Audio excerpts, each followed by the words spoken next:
आज ही Doubtnut app download करें। Doubtnut पर होगा अब आपके सभी मैथ्स, केमिस्ट्री, फिजिक्स और बायोलॉजी डाउट्स का सफाया।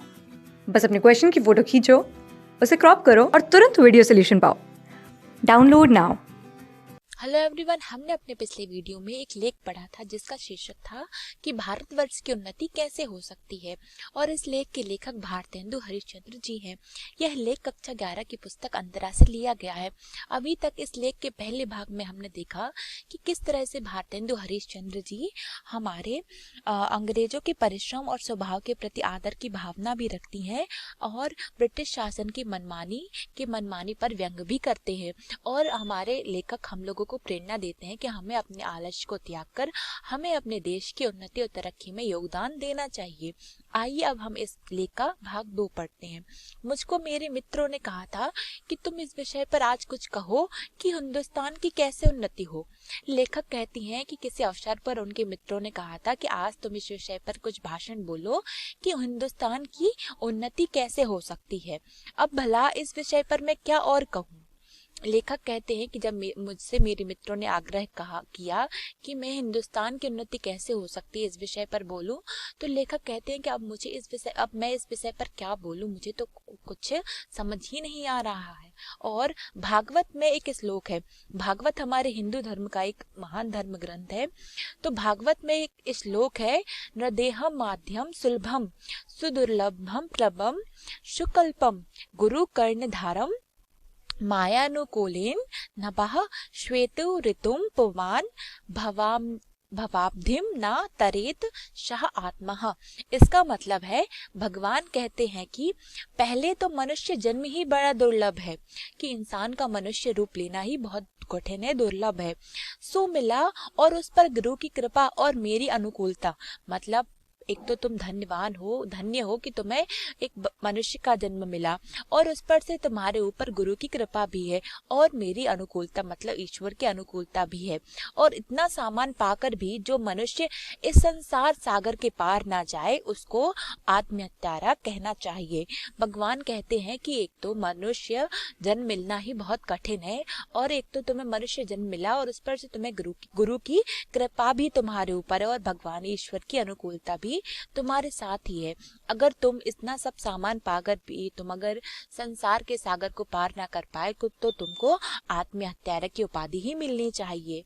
वही दशा इस समय हिंदुस्तान की है।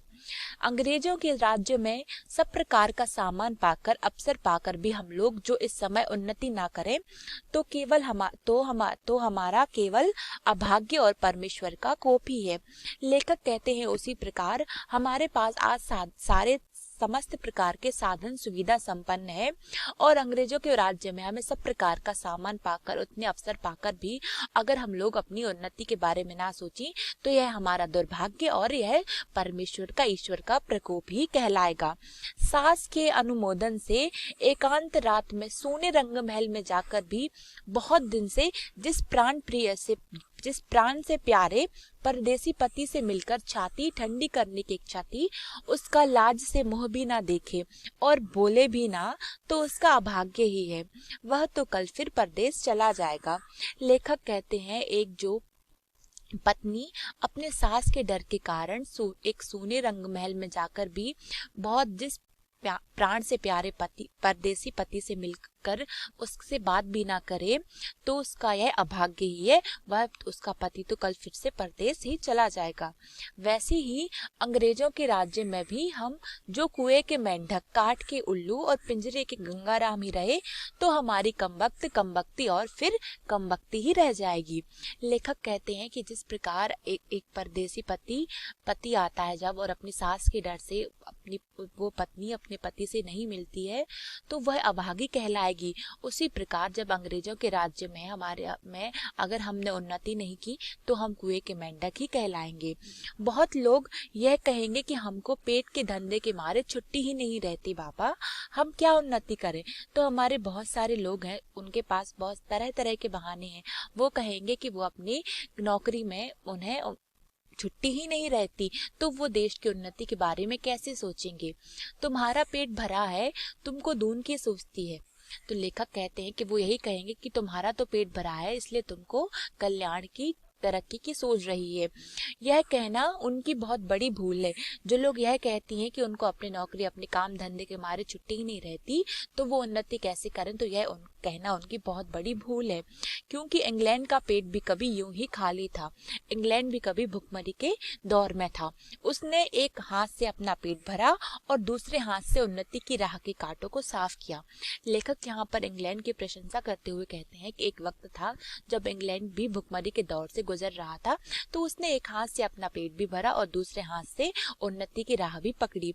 तो क्या इंग्लैंड में किसान, खेत वाले, गाड़ीवान, मजदूर, कोचवान आदि नहीं है? लेखक कहते हैं क्या इंग्लैंड में भी छोटे लोग नहीं हैं जो किसान, खेतवाल, गाड़ीवान, मजदूर और कोचवान हैं? किसी देश में भी सभी पेट भरे हुए नहीं होते। लेखक कहते हैं कि किसी देश में भी सभी पेट भरे, सभी धनवान नहीं होते, कुछ गरीब भी होते हैं। किंतु वे लोग जहाँ खेत जोतते बोते हैं, वहीं उसके साथ यह भी सोचते हैं कि ऐसी और कौन नई कल या मसाला बनावे जिसमें इस खेती में आगे से दूना अन्न उपजे। लेखक कहते हैं कि जरूरी नहीं है कि हर देश के लोगों के सारे लोग धनवान हो, वहाँ पर कुछ गरीब लोग भी होते हैं। लेकिन जब वह खेती करते हैं तो वह यह सोचते हैं कि वह ऐसी कौन सी फसल उगाएं जिससे उन्हें बहुत ज़्यादा उनकी तरक्की हो और आगे से उन्हें दोगुना अनाज मिले। तो विलायत में गाड़ी के कोचवान भी अखबार पढ़ते हैं। तो विलायत मतलब विदेश में जो गाड़ी के कोचवान होते हैं वो भी अखबार पढ़ते हैं। जब मालिक उतरकर किसी दोस्त के यहाँ गया, उसी समय कोचवान ने गद्दी के नीचे से अखबार निकाला। जब उनका जो मालिक होता है वह कहीं किसी दोस्त के यहाँ गया, तो जो वो ड्राइवर होता है तो वो उस वक्त का, उस समय का सदुपयोग करता है और वो अखबार पढ़ता है। हमारे यहाँ उतनी देर कोचवान हुक्का पिएगा या गप करेगा, और हमारे यहाँ के जितने भी ड्राइवर हैं वो उतनी देर में या तो हुक्का पिएंगे या फिर अपनी मित्रों से गपशप करेंगे। सो गप भी निकम्मी, मतलब जो वो बातें करते हैं वो भी निकम्मी ही बातें ही करेंगे। वहाँ के लोग गप में ही देश के प्रबंध छाटते हैं, और वहाँ के जो लोग होते हैं, इंग्लैंड के जो लोग हैं, वो इन्हीं सब बातों में ही देश के प्रबंध का, देश के कल्याण की बातें करते रहते हैं। सिद्धांत यह है कि वहाँ के लोगों का यह सिद्धांत है कि एक क्षण भी व्यर्थ ना जाए। वहाँ के लोगों का यह सिद्धांत है, उनका ऐसा मानना है कि एक पल, एक क्षण भी व्यर्थ ना जाए। उसके बदले यहाँ के लोगों में जितना निकम्मापन हो उतना ही वह बड़ा अमीर समझा जाता है। इसके विपरीत हमारे देश में लोगों में जितना निकम्मापन माना जाता है वह उतना ही अमीर समझा जाता है। आलस्य यहाँ इतना बढ़ गया है कि मलूक दास ने दोहा ही बना डाला। लेखक कहते हैं कि हमारे देश में इतना आलस्य है कि जो एक कवि थे मलूक दास, उन्होंने एक दोहा ही बना दिया कि अजगर करे ना चाकरी, पंछी करे ना काम, दास मल्लुका कह गए सबके दाता राम। कि जो अजगर होता है वह किसी की चाकरी नहीं करता और पंछी भी कभी काम नहीं करता, और इसीलिए जो दास मल्लुका है वो कह गए हैं कि सबके दाता तो सिर्फ राम ही है। चारों ओर आंख उठाकर देखिए तो बिना काम करने वालों को ही चारों ओर बढ़ती है।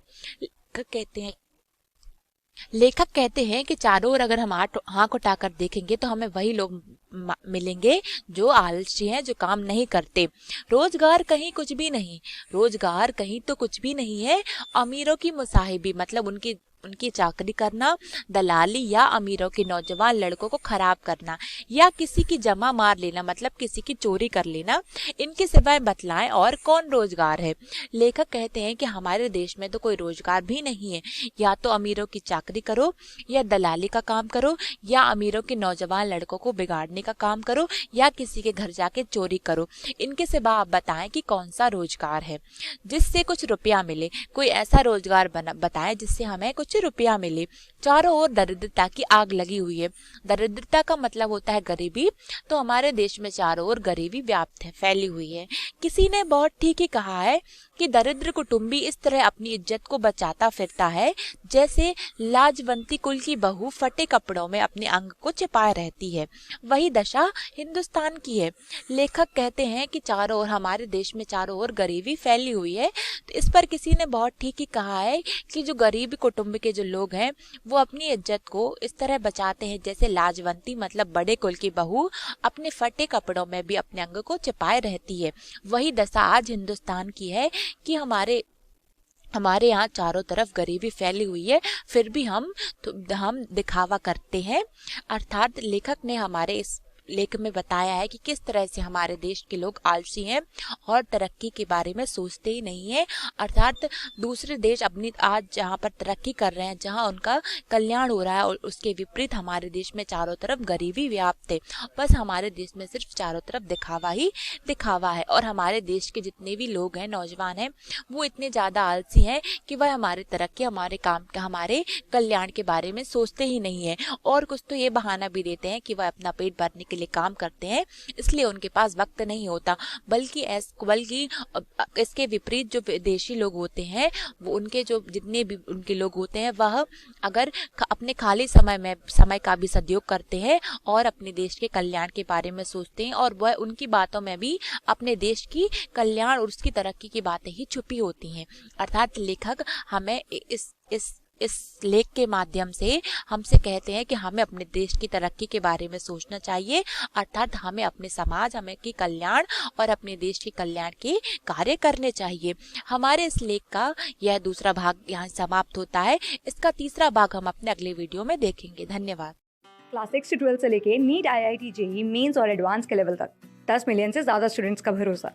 आज ही डाउनलोड करें डाउटनेट ऐप या व्हाट्सएप कीजिए अपने डाउट्स 8400 400 400 पर।